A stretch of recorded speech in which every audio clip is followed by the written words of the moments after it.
Hello, welcome to another live stream, and thank you for joining today.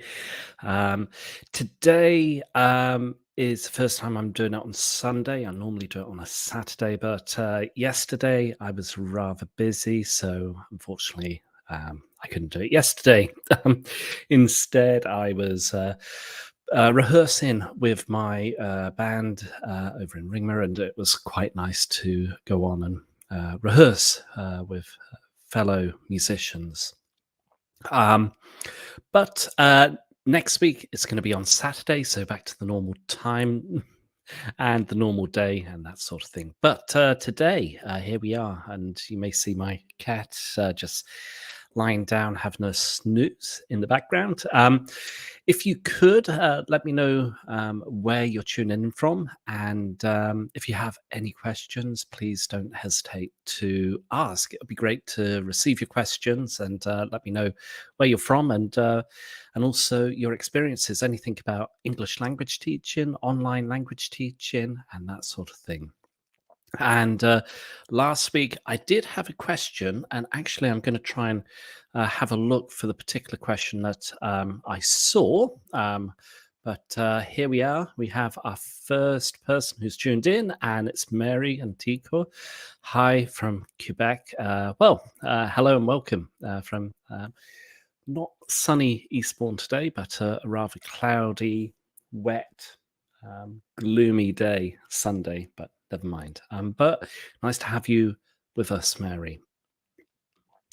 Anyhow, there was a particular question that arose last week, so I'm going to try and have a look for it. And hopefully, I can see what sort of comments or what question was asked. So if you bear with me, I'll have a look for it and I'll try and find it. So, one moment. Um,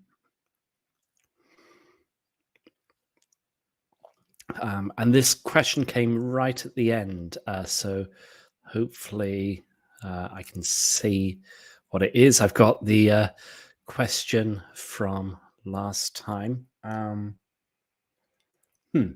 no, I think it was all related to teaching and online and pricing and that sort of thing. So I thought what I would do is talk about pricing. If you're teaching online privately, online to students, then it always makes sense to price your rate at what you think is a suitable rate and something that you'd be willing to charge potential students, something that reflects the experience and the qualifications that you've gained over the years, anyhow. So let's have a talk about pricing and strategies for pricing when you're teaching online or using various online teaching platforms. So, one moment, I have my coffee. So, when it comes to pricing, what you want to do is to think about your experience first of all. So, have a think about what sort of prices that other online teachers are willing to um, provide or charge other students. And then you can have a think about the sort of market and where you are within that market. How many years' experience have you got? How many years' experience do your competitors have? So it's always good to think about what other potential teachers are charging potential students and where you see yourself fit in. Are you above market rate or below, slightly below, or around the same as your competitors? So it's always good to have a look at the market itself and how much other teachers are charging in that regards. Um, Anyhow, so there's that. And also think about your demand. If you have a lot of students booking with you, maybe you want to start charging slightly more so that you don't have too many students booking. And there's always going to be students that are going to book lessons with you, depending on how that demand is going. Um, and there's a particular term that I remember from my economic studies many years ago, called price elasticity, or elasticity of demand, or something like that. So, how how much are you willing to increase your price, and how much would people be willing to pay for that? And it obviously depends on your brand, your experience, and your background. Um, but when it becomes quite demanding to teach too many students, it makes sense to increase your price slightly, slowly. If you don't have many students, then maybe reduce your price slightly so that students are compelled or keen to book lessons slightly lower than your other competitors within the market. So that's one thing. Um, Now, also, another thing to consider is the value. How much do you value your time? So, if you're willing to teach for 50 minutes, say, how much are you willing to charge, and how much would you be willing to receive from students? And are you going to be teaching one to one, or are you going to be teaching groups? And if you're going to be teaching groups, then maybe offer a slightly lower rate for group lessons, and say 10 lessons for, um, I don't know, maybe £50, for example, or £60. And then when it comes down to groups, if you have 10 students, for example, then you'll see that over a course of 10 weeks with 10 students, and say you set it at £50, you're going to receive £500 for a period of time, 10 week, maybe one lesson per week, rather than having one student who's going to be paying maybe £20 over 10 weeks for one lesson, and you're going to be receiving £200. So it makes sense to think about your setup, whether you're going to be teaching group lessons or individual one-to-one lessons as well. So there's that to consider. Now, 1 minute.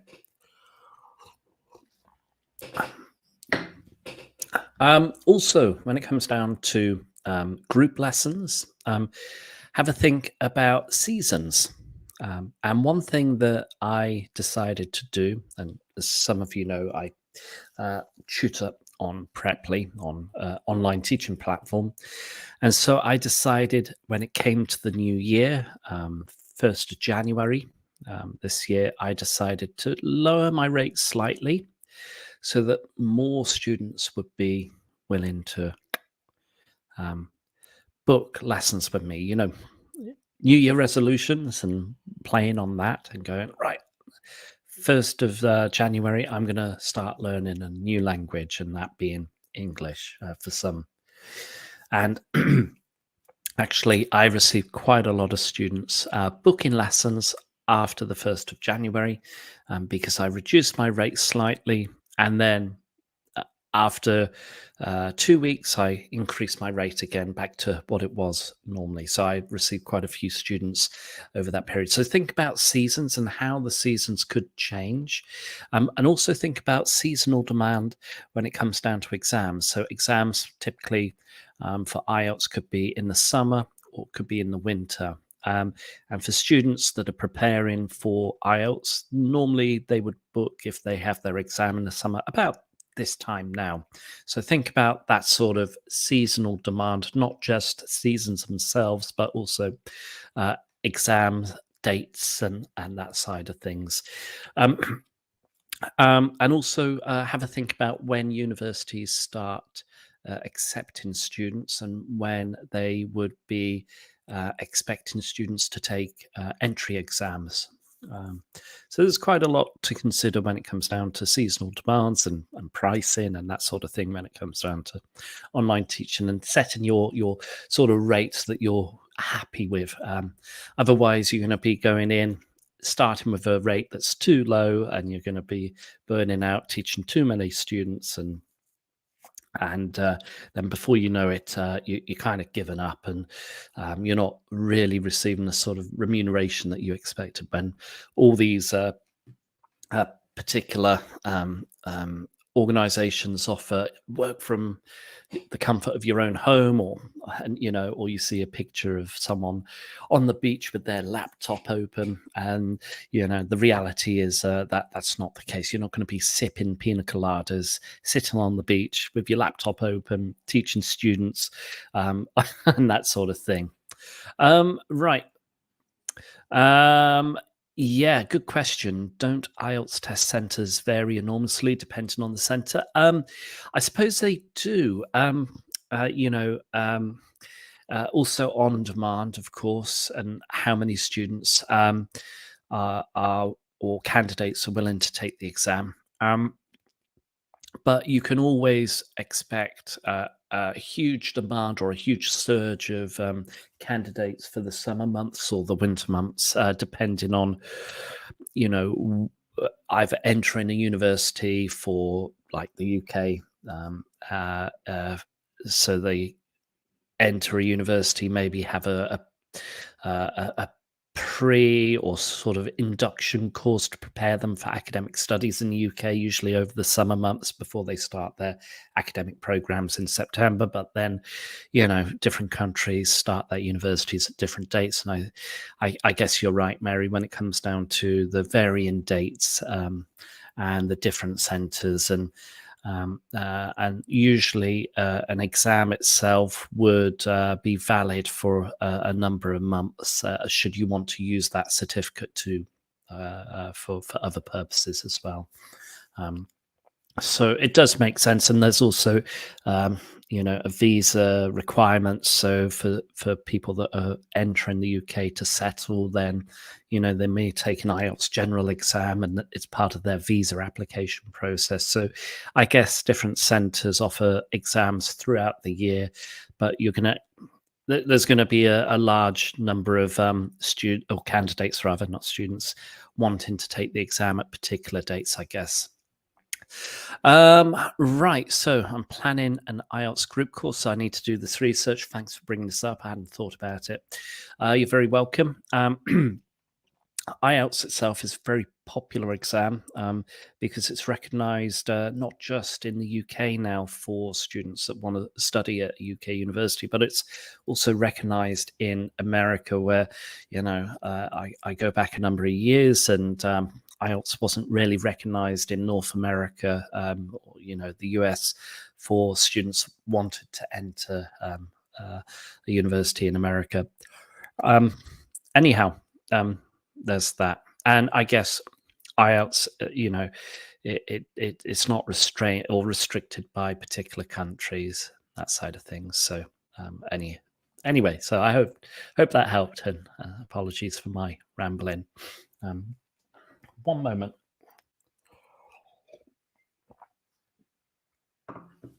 Again, any questions, feel free to ask. I'll be happy to answer any questions that you may have. It'll be quite nice to see your background, and where you are, if you are teaching online or if you're going to be teaching face to face and that side of things. So any other questions, feel free to answer. So that was price in itself, I guess. So to reiterate, think about your experience. How long have you been teaching? How long have you been teaching face to face? How long have you been teaching online? And that side of things. Also think about demand. If it's hard to keep up with particular students, if you have too many students, you're going to burn out. So think about the demand and that side of things.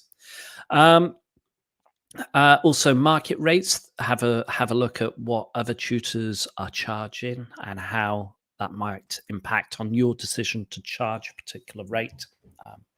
and that side of things. Think about your the value. What sort of value are you providing your students, and how much do you value your own time? How much do you want to charge for a 50-minute lesson? Think about group lessons or one-to-one. If you're going to be doing group lessons, maybe your rate could be slightly lower, so you can entice and encourage a number of students to join your lessons each week, and then you'll be earning more than had you been teaching one-to-one. But there's that. And think about seasons and seasonal demand and that side of things, and hopefully that might encourage you to price or market yourself at particular periods of time for particular courses or for resolutions or aims, aspirations from your students. Right, Mary, I want to do live streaming. Can you talk about your experience? Okay, well, I guess I've been live streaming on and off for a couple of weeks now. Episode 7, so 7 weeks in total. I have done it in the past. I did do it over the pandemic, I guess, and I've done it before, but it's not really something that really comes naturally because I'm here just by myself, well, with my cat in this room, just rambling on and hoping that maybe some people might enjoy this. And if they do, hopefully they appreciate it. But for me, it's kind of bit difficult to try and think about topics each week to talk about.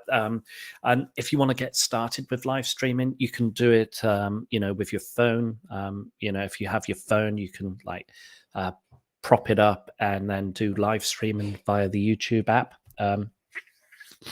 For me, I use a StreamYard and that sort of thing to live stream. And this allows me the opportunity to live stream 3 different routes, with Facebook and LinkedIn and YouTube. So I'm trying out LinkedIn for the first time. And Facebook and YouTube are the regular live stream platforms. So anyone on LinkedIn, feel free to think about dropping a comment in and let me know that you're watching. Otherwise, it's just by myself and that side of things.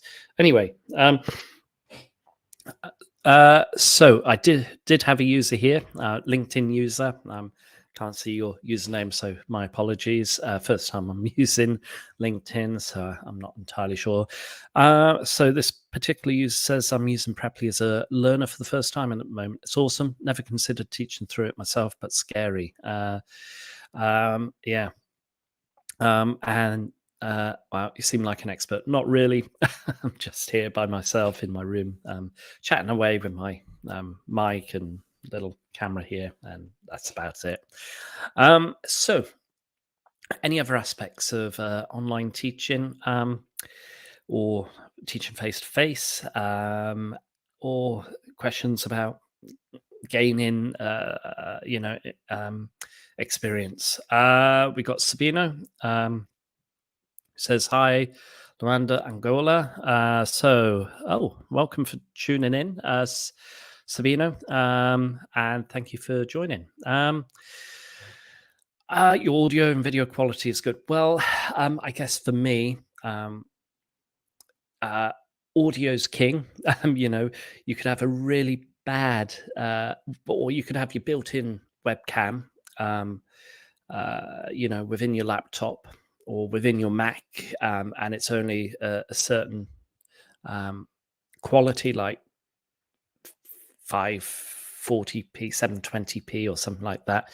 And if you're going to use that, that's fine. But I would always recommend audio is more important than maybe video quality, and it's so important. And I guess this is the point when it comes down to teaching online as well.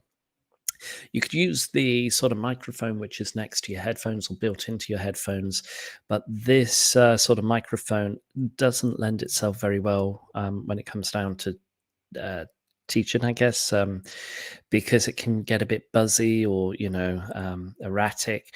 But if you have a external mic, and this one, the Rode NT USB mic, this microphone itself is very good, very clear. Hopefully, it's clear, and I do use it for online teaching as well. And some students have found it very useful.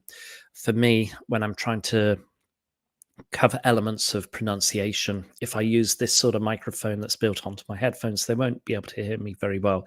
But when it comes down to an external mic, this sort of thing, um, this is very useful because they can hear me very clearly, and so it's very nice. Yeah, so what mic is it specifically? It is the Rode NT USB. Maybe you can see here NT USB.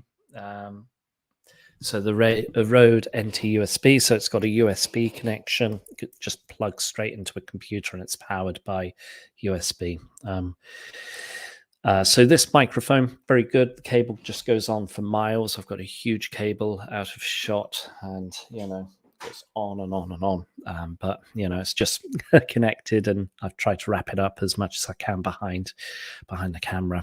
And the camera itself, this camera is the Logitech Stream Cam. And its quality is 1080p, I believe, I think, or is it 4K? 1080p, 60 frames per second. Yeah, I can see that in the around the camera.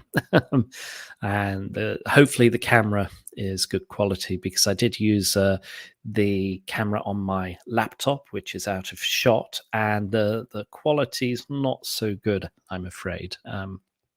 But I did do a whole video a couple of weeks ago about different,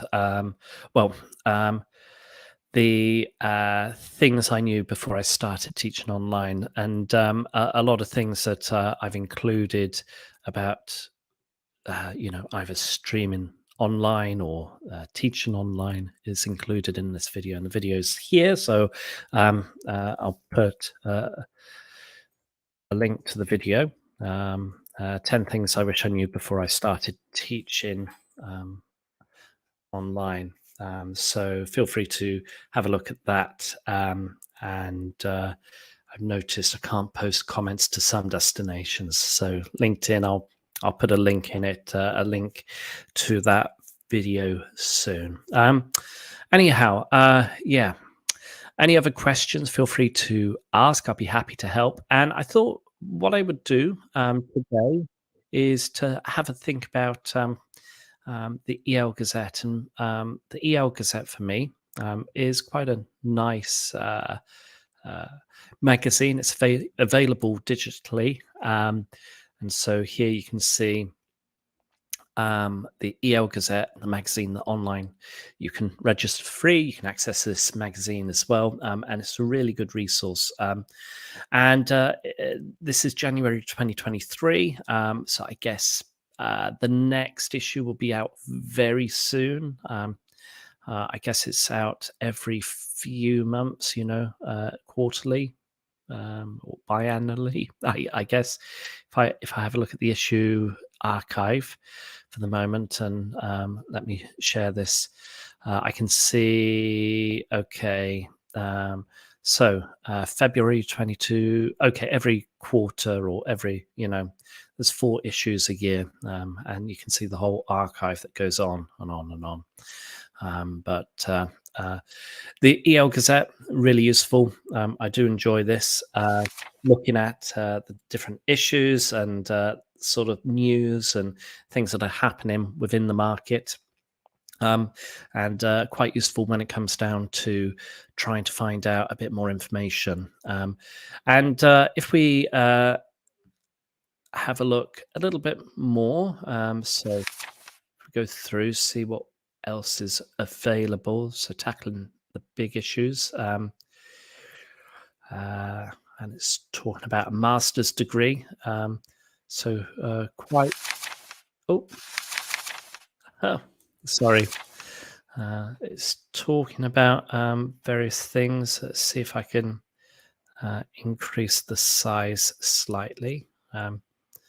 Yeah, and if you're thinking about improving, developing yourself as a language teacher, then I would always recommend maybe completing courses and certificates and that sort of thing. Um, Particularly if you're wanting to teach online or face to face, having some sense of progression within a career of English language teaching can be very useful. It's rewarding for you as a, as a tutor, but it's also rewarding for others as you continue on, and you can start to develop and progress. Anyway, let's see if anything comes to mind. So I can see here Italy's foreign language lecturers are on the march again. Size matters when it comes to English test rankings. So this is quite interesting. You could start to have a look at, okay, the TOEFL. I've spoken earlier on about the IELTS exam, but another exam which I'm not familiar with, something that I don't look at, is the TOEFL. And the TOEFL is very popular in certain countries. It's recognized in certain countries. And the TOEFL top 20 countries by total score 2021, you got Austria, Malta, Trinidad, Tobago, etc., etc., etc. And what's the overall score? Is it 120 points or something? I'm not entirely sure what the overall score is or the total score. Again, I'm not familiar with the TOEFL. Anyway, let's see if there's anything else. Right, flipped learning. Yeah, so flipped learning, very a good form of teaching and something which many teachers would have to consider when they're teaching online. Um, and if you're not entirely sure what flipped learning is, essentially it's trying to get students to complete activities before they have their lessons. And it's nothing really new, I guess. It's a sense of reevaluating what homework is and getting students to complete certain activities. So for me, if I'm teaching face to face, rather than teaching a grammar point or introducing a grammar point for that lesson, I would ask students to find out a bit more information about, let's say, the present progressive or the present continuous form, and to complete some exercises in their own time. And when they come to class the next lesson, it's trying to get students to discuss among each other what they found out about the present progressive, the rules, the sort of things that they uncovered, the sort of things that they found out, and discuss them with fellow students. And then getting the students to complete various tasks or practicing that particular grammar point, rather than going the traditional approach of teaching a particular grammar point in class using the sort of timelines, which I enjoy. I enjoy using timelines, but then um, going through the sort of presentation, practice, production lesson, and trying to flip it that way. So that's essentially what flipped learning would be. So yeah, so here we've got a nice article about flipped learning, and if I zoom in, if I can, no, it's gonna, no, that didn't work. Sorry, button here. If I zoom in, yeah, it talks about methods of flipped learning need to be better defined, I suppose. Fail, flip, fix, feedback. Some interesting aspects about flipped learning, I guess. Now, flipped learning itself, if I return, flipped learning itself lends itself incredibly well to online teaching. And if you're tutoring online,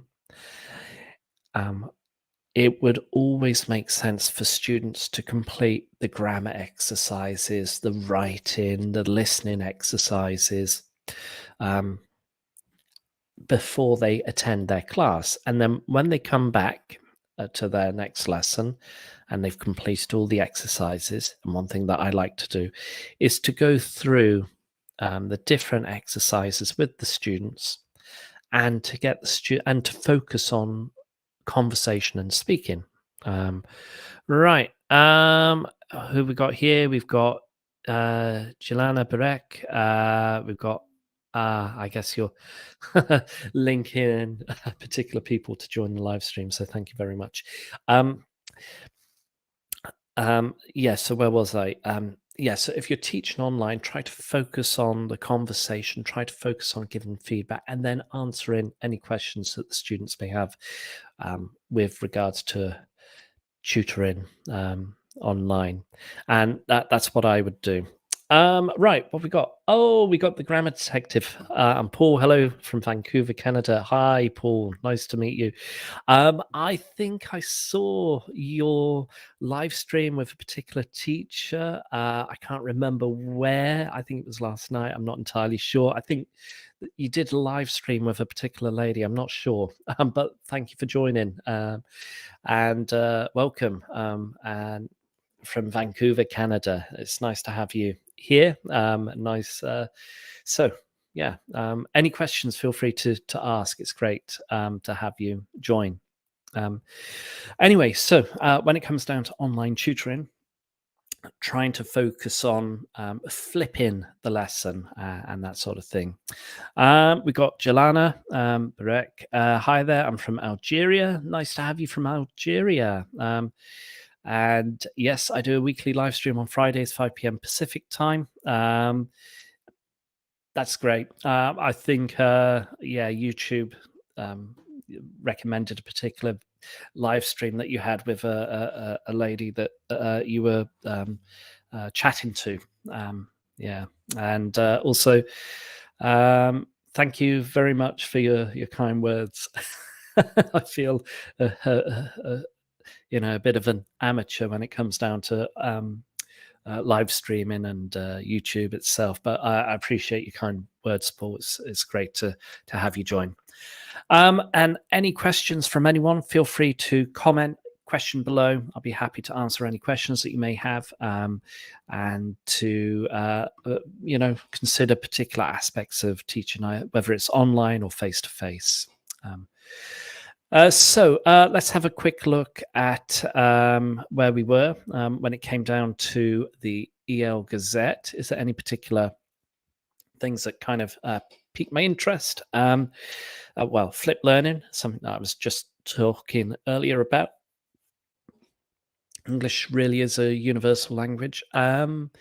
Yeah, quite interestingly, the impact with English globally is quite remarkable, and how much English has been included within particular languages themselves. When I think about French, they say weekend, le weekend, or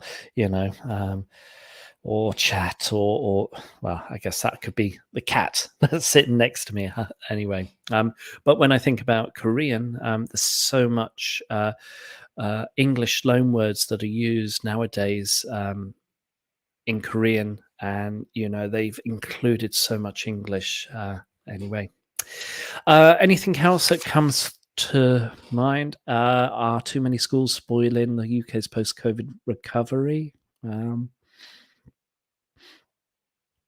not entirely sure. I'll have to have a look at this.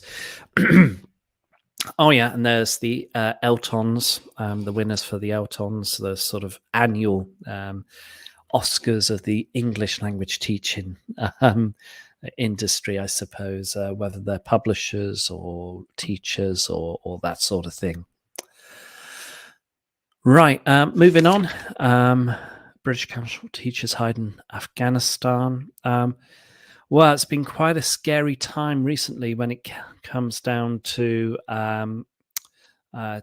teaching. Obviously, there's been Sudan and there's been the fighting and the sort of war in Sudan, um, with many teachers at the British Council hiding in their compounds or that sort of thing. So my thoughts are with them. I hope they get back to the UK safely if they're being relocated back to the UK.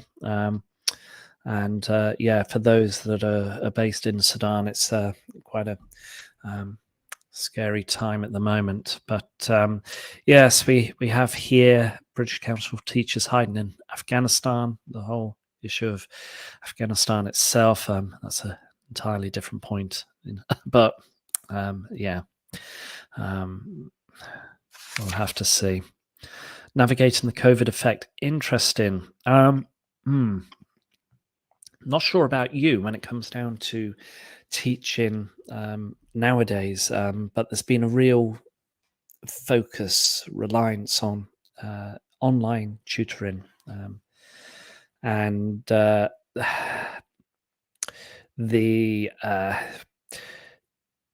many students have discovered, I guess it's good, that the alternative of going and spending all that money to attend a class in country, like an English speaking country, whether it's Canada, America, Australia, New Zealand, the UK, it's uh, it's so expensive to fly out there, get your visa, pay for the tuition fees, the school fees, pay for your host family, and all that sort of thing, where you could pay very little compared to that by having lessons online. And I suppose one thing that comes to mind when it comes down to the sort of COVID effect with language teaching is that there's going to be less students coming to the UK because there's been an acceptance, I suppose, or appreciation of online tutoring, and that there's not really the sort of demand pre-pandemic for physical schools these days. Anyhow, um, I appreciated the book reviews on your website for some time. I thank you ever so much. I really hope you enjoyed them. I did have a recent book review for those that were unaware. So if I share this particular website, my personal website, and if you go over to blog posts or book reviews, I guess, I think I've updated the most recent being academic writing, and I really enjoyed this book actually. So if you haven't seen this book, and thank you, Paul, for mentioning that.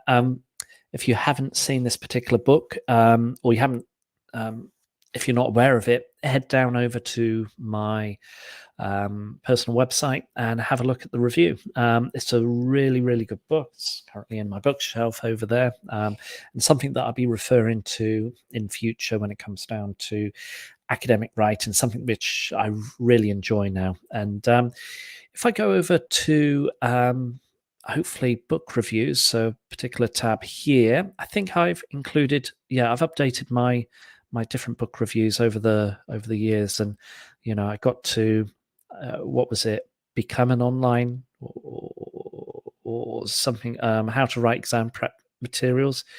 I had all these other book reviews here. Some of the other links that I had, I can't find those particular book reviews anymore. I'm not entirely sure where they've gone, but they've kind of disappeared into the digital ether, I guess. But again, thanks for the comment, Paul, about the sort of book reviews on my website. So in terms of links for this, um,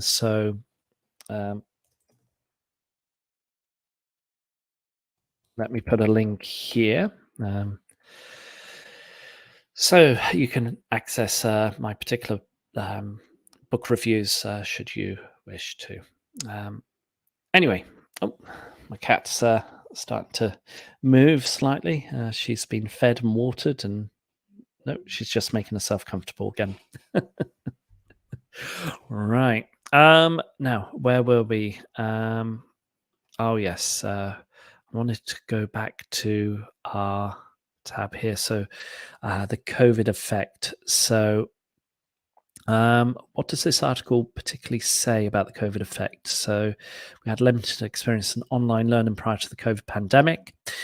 Yes, we did. And one thing that I mentioned before was the uh, I suppose the lack of recognition of online teaching. I remember giving a sort of a workshop to teachers or a talk to teachers in Germany, and I met up with the other sort of people that were invited to give a talk or a workshop, and I asked them, and this was pre-pandemic, why aren't there, why aren't people trained to tutor online? And they kind of derided it. They said, no, it's not real teaching, is it? Online teaching, it never be real. It won't, it's not proper teaching.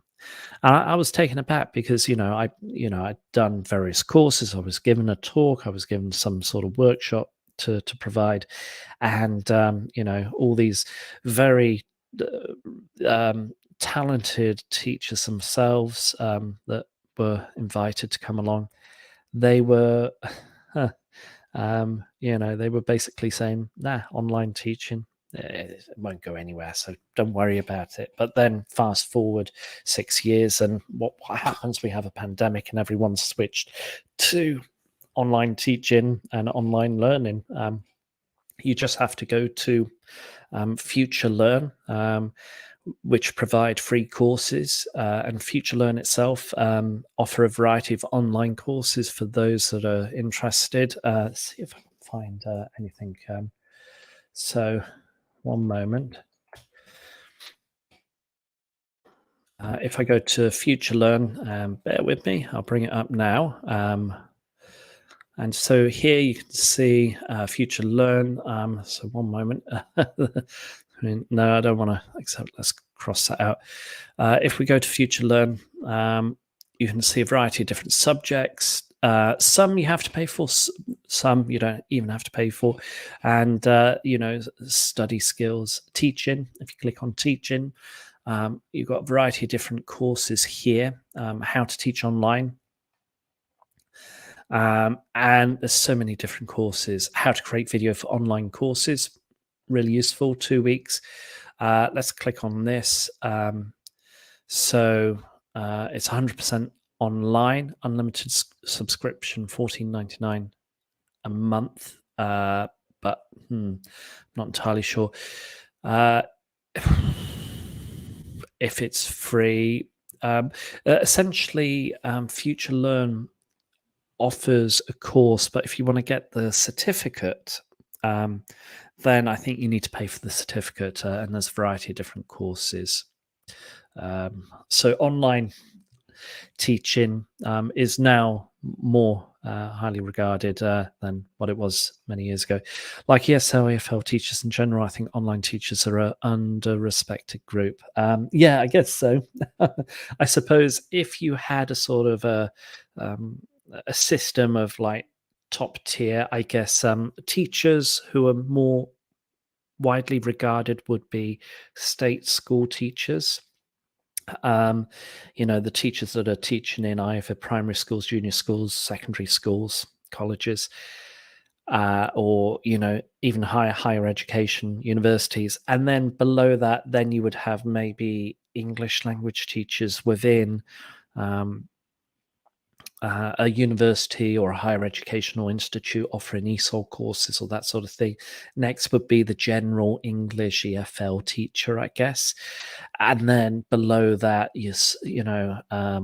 unfortunately, the online teachers. If I was going to go and create a sort of tiered system, and the difficulty with online teaching is it's under-respected, for two reasons. One, the lack of sort of the lack of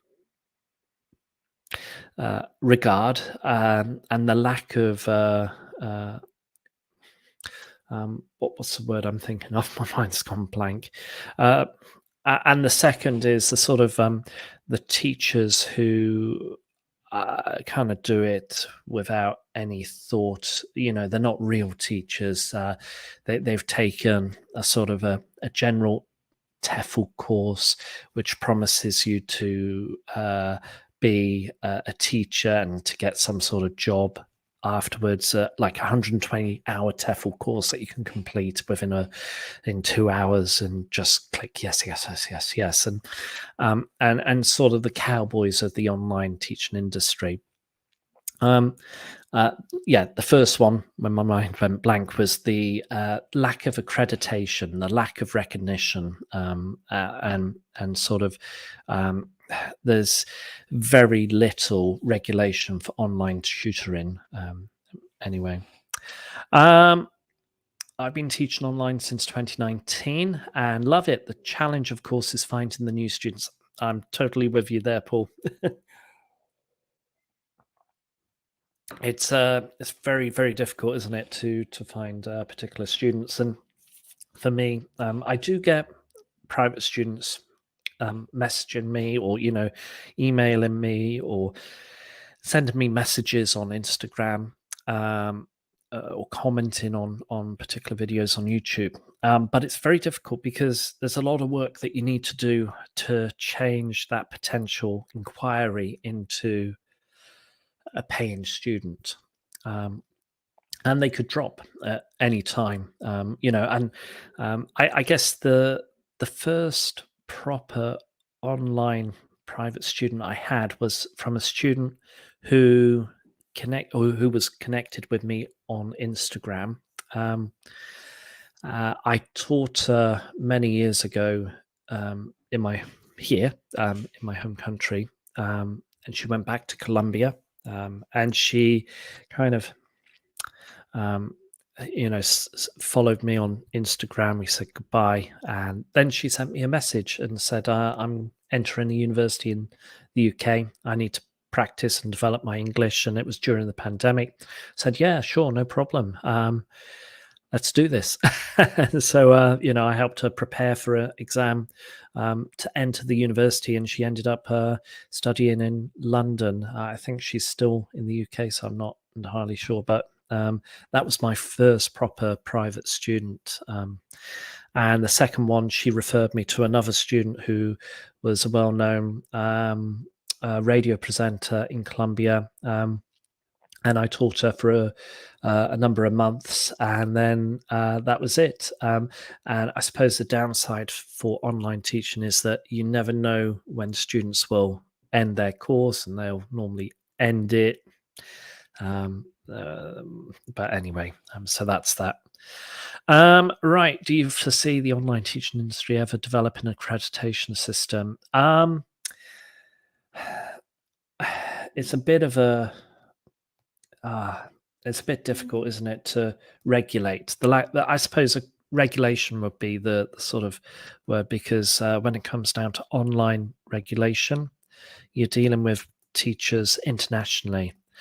Um, it would be really good, I suppose, for accreditations. If I think about physical schools in the UK, we have the British Council, and we have English UK. I'm sure there's some other accredited or uh, other institutions that provide accreditation. So it gives some level of assurance to potential students attending that physical school. Now, it would be really good if things evolved and developed that the same accrediting system could be used for non-physical institutes. So say you have a physical school, they want to gain a British Council accreditation in the UK. There's observations, formal observations, there's meetings, there's discussions with the management and the various teachers, and these usually two inspectors would spend time focusing on the operations of the schools, not just the teaching and that side of things. And it would be good to have that shift from, or to offer both, from a physical institute to an online institute, and to have the same sort of inspection, albeit online, if that kind of makes sense. And if that's a possibility, then yes, I do see some form of teaching or online institutes developing an accreditation system with the British Council or uh, English UK, but it's kind of difficult. It's still in its infancy, and it will take a number of years for people to start to see how things are starting to develop. Um, for private students or students working for platforms where they try and match students with potential online teachers, that sort of regulation is a bit of a grey area, because you're going to be dealing with freelancers and students that are paying for that. So it's kind of a bit difficult. Canada has something similar called TESOL Canada, that regulates private language school teachers, but it does little except collect membership dues. Yeah, yeah, yeah. No, the accredited system, English UK, British Council, they're good. It kind of sets a recognition, but there's an entry requirement, of course. You have to pay for the accreditation, and you have to be inspected. And if you don't make the grade, if the school doesn't make the grade, then you're not going to get the accreditation. So there's no easy solution to get the accreditation. All the teachers have to do all the work. And recently, the language school that I was working with before, where I'm working now, they had their inspection post pandemic, and rather than send in physical inspectors into the school, they got the inspectors to log in to Zoom or whatever it was, MS Teams or Skype, and the teachers or the director of studies had to pick the laptop up and take it to the classroom and move the laptop around to make sure, so here's the teacher and the teacher's teaching, and here's the students, and so they could see the students working. But they were still paying for the same accredited fee, but the inspectors weren't making the physical visit now. And imagine if that happened in the state school, where we do have, I suppose, the equivalent of Ofsted.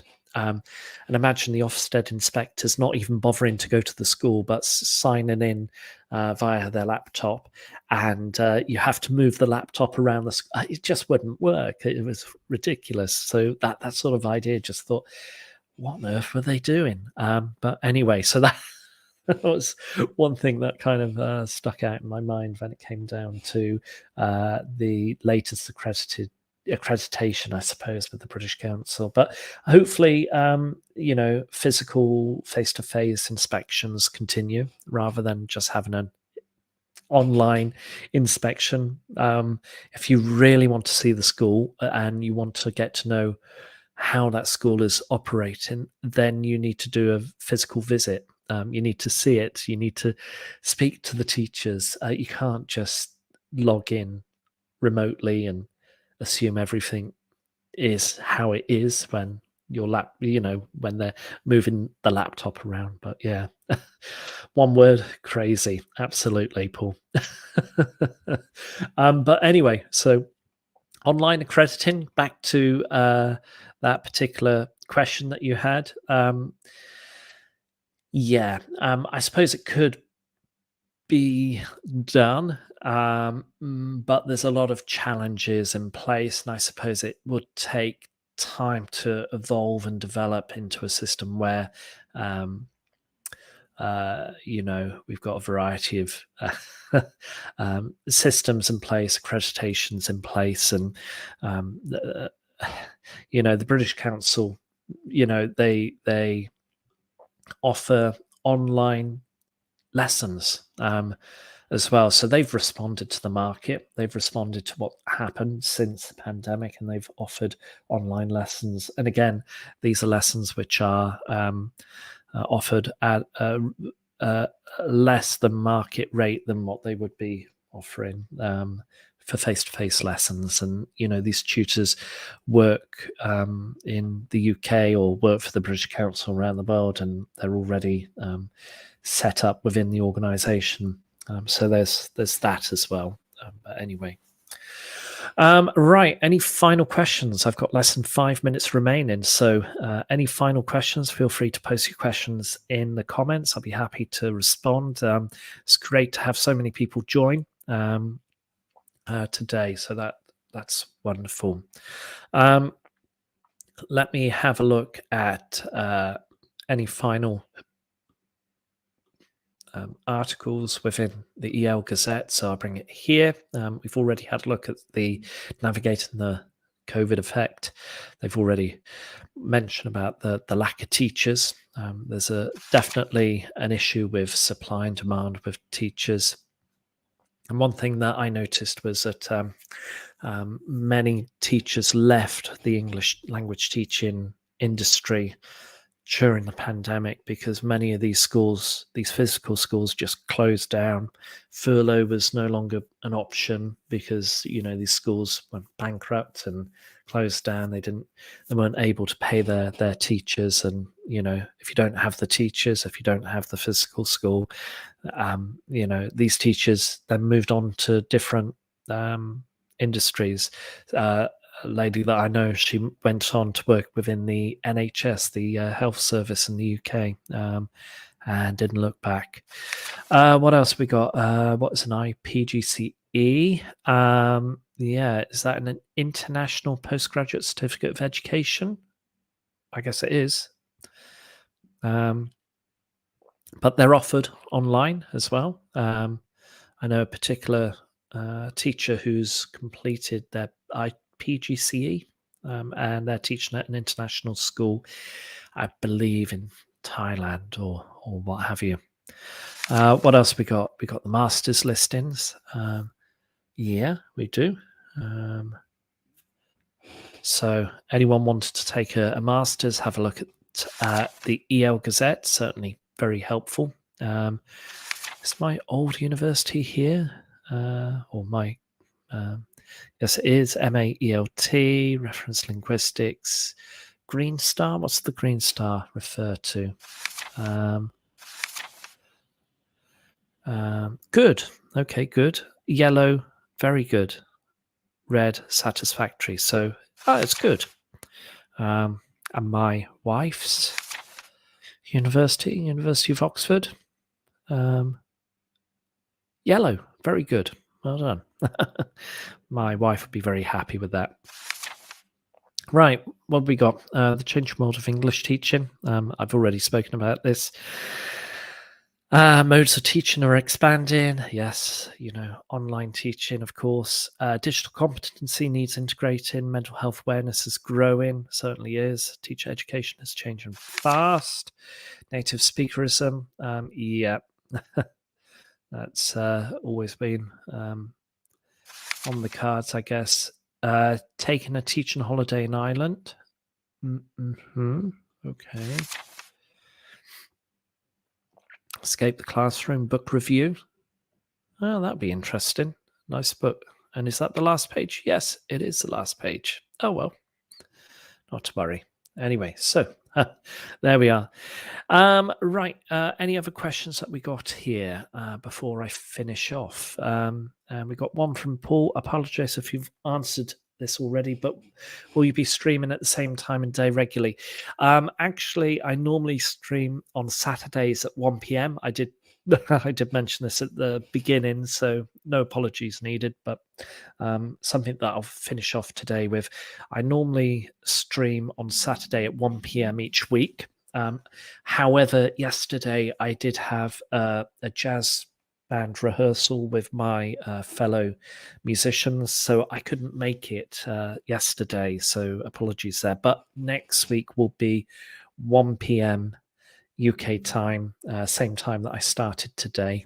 And again, it would be nice to have you join as well. So, well, for everyone to join this live stream. I really appreciate everybody who's tuned in today, and it's great to have so many people join. Whether you've tuned in from Facebook, LinkedIn, or YouTube. So yeah, that's where it is. And any other things? Saturday works for me as well. I look forward to the next one. Well, you're welcome to join me in a live stream if you want. You're more than welcome to join my live stream on Saturday at 1 p.m. Should that work for you, feel free to send me a tweet or comment, or we'll try and connect as well, Paul, if that's a possibility. It'd be nice to have a look. So thank you ever so much for everybody. Mary says enjoy the rest of the day. You too, Mary. I hope you enjoy the rest of the day. Enjoy Quebec, where you are. And yep, thank you. Cheers. And also, any final questions or any questions that you have, feel free to save those for next week. I'll be happy to answer any questions that you have next week.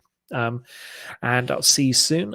So it's goodbye from me. Goodbye from my cat that's still sleeping there. She only moved once. Maybe you'll see her again next week on Saturday, 1 p.m. So thank you ever so much. See you next Saturday. Take care, stay safe, and happy teaching, happy learning, and I'll see you soon. And